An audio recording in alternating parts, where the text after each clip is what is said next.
All right, welcome back to the Ireland Contracting Nightly Sports Call on Pittsburgh CW, also simulcasting live on 93.7 The Fan. I'm Rich Walsh, along with Andrew Fillipponi for tonight's show. We'll get to the phone lines in a couple seconds. I want to ask you a question, but before we get to the question, Pony, we played this new game I made up yesterday, 6 Degrees of Bob Pompiani. We tried to get George Washington, and our producer, Steve, figured it out, how to get from Bob Pompiani to George Washington. We did it in 6 steps. It's amazing. So tonight, if there's callers listening, I would like to do Bob Pompiani, 6 Degrees of Separation, to Honus Wagner. I think that should be easy. We probably could get that in 3 or 4 steps. I would think so. But well, didn't Cook go to high school with Wagner? So just say Bob and Ron do a show on Mondays together. So there you go. And then Cook and Honus Wagner used to drink, Iron City together. Probably. There you go. Ron Cook to Honus Wagner. Bingo. Yeah, it's 2. All right, we solved that one. All right, Pony, before we get to the phone lines, so what would you do now? A guy like Ogunjobi's still out there. Maybe take a chance on a 1-year flyer with him, or do you wait? And I think the Steelers wait until after preseason cuts. I think they do too, because when this happened with DeCastro, when they released him because of the bad ankle, they picked up Trey Turner immediately. If you go with the timeline that Alualu laid out today, he was told by Tuitt days ago that he was going to retire. So the Steelers knew about this, I think, for probably less than a week. So they had time to go after Akeem Hicks if they wanted. They had time to get in touch with Ndamukong Suh or look into Larry Ogunjobi's medical. The guy signed a $40 million deal with the Bears and then had the deal rescinded because he couldn't pass a physical, which is a huge red flag. So I think they would have signed somebody already. I think almost immediately after Tuitt, maybe they wait a day to let the guy have a day to himself, and then we would have found out about a signed defensive lineman this afternoon. I agree with you. I think they're going to wait.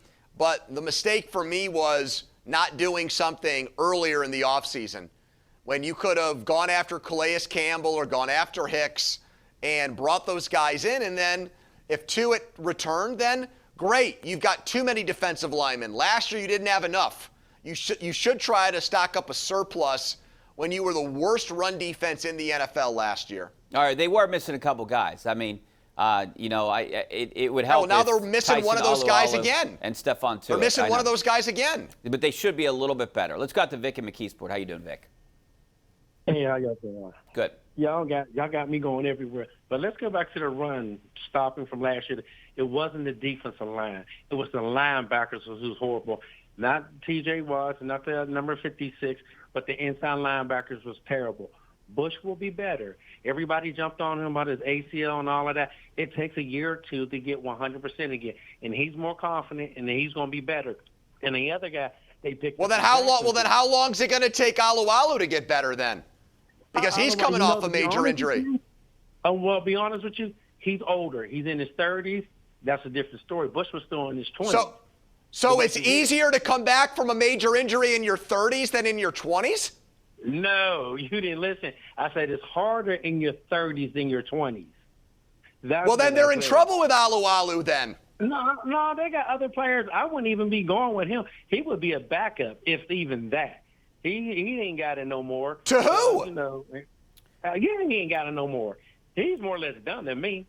Done. I think that's part of the reason they wanted Jordan Richie, Davis. if Alualu's done, they're screwed. Yeah, if Alualu's done, it's the repeat of last year. You're right. And I disagree with Vic a little bit. It starts up front. They were awful up front. No penetration. They could not stop the run. Okay, you could say Bush is some of the factor, but he's not really a run stopper. And they still don't have a run stopper inside linebacker unless you're talking about like Robert Spillane, who probably shouldn't even be on the field. They don't have a Vince Williams type guy back there. So unless it's Tyson Alualu or Chris Wormley right now, that running back's going to get to the next level. But I do think that Tyson Alualu provides some help against the run for the Steelers defense this year. Well, he should be better than what they had last year. But look, they learned the hard way that it was hard. Lower body injuries, major ones, massive ones. Banner could never recover, and Bush didn't play well, in part because of his bad wheel. So I think we're kind of just assuming here that Alualu's going to go back to the player he was 2 years ago. I'd love that. I'm hoping he does. But I'm also not holding my breath over that. I think their defensive line, Hayward's still tremendous. He's right there with Aaron Donald in the elite class of defensive linemen. But I think that their defensive line is really, Richie, the line is the weakness on both sides of the ball. And a lot of old school football people, I know a lot of you out there watching and listening think that you win football games in the trenches. Well, their offensive line is still a big question mark, and their defensive line is worse today than it was 2 or 3 days ago because of the Tuitt news. Yeah, well, the Steelers were preparing for it. So I agree with you that their lines last year were the worst part of their teams. We'll see where they are with the changes that they made this year. All right, let's go back out to the phone lines. We got Ray out in Whitehall. How you doing, Ray? Hey, what's going on? I just wanted to talk about Nutting because I know he's been criticized a lot for not spending on free agents or keeping his own.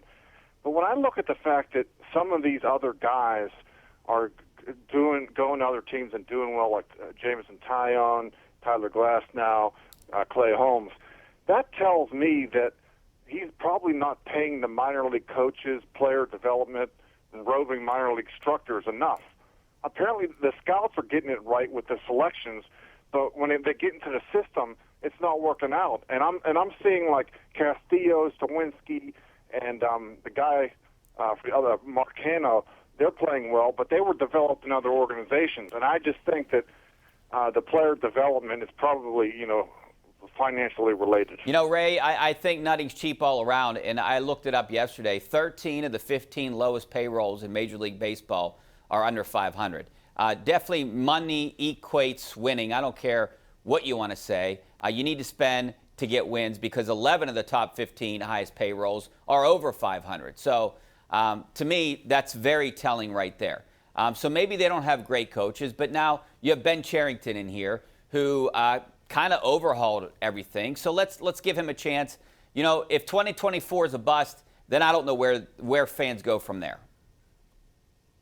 Well, I do think, though, the caller has a point when there's still this continued migration of pitchers that go to better teams and get better. And why does that keep happening with Clay Holmes and Joe Musgrove and guys like that? And the Pirates, Quintana's been pretty good this year. But outside of him, Mitch Keller's still a disaster. These young pitchers that they picked up in deals like Bryce Wilson, who they got for Richard Rodriguez, just absolutely awful. Hey, Bednar's been great. I guess that's a success story. But I just think at some point, if they're going to make a step, their pitching has to be completely overhauled. I mean, you see maybe some developing players, young players at AA and AAA who look like they can potentially be really good everyday players, but where is the pitching? I mean, I just don't see organizationally a lot of good starting pitching, and that's the key to so much success. And I think the Pirates, maybe they got to fire this pitching coach or overhaul the way that they teach pitching in their minor leagues because they're going to have to find some diamonds in the rough if they're ever going to be competitive again from a pitching standpoint. Yeah, and spend money. On that note, we got to take a break. Back in a couple minutes.